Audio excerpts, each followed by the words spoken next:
Olá, hoje estou em um Volkswagen Polo. Neste vídeo vou mostrar como alterar a hora no painel de instrumentos.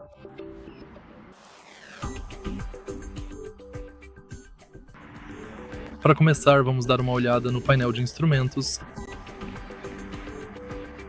A hora está localizada bem aqui. Para alterá-la, pressione e segure este botão.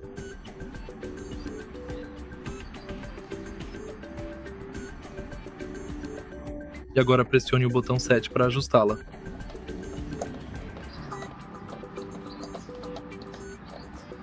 Novamente, pressione este botão para mudar para os minutos e pressione este botão para ajustar. E novamente pressione este botão para confirmar. E basicamente é isso. Se você achou este vídeo útil, por favor, deixe seu like, comente e se inscreva no canal.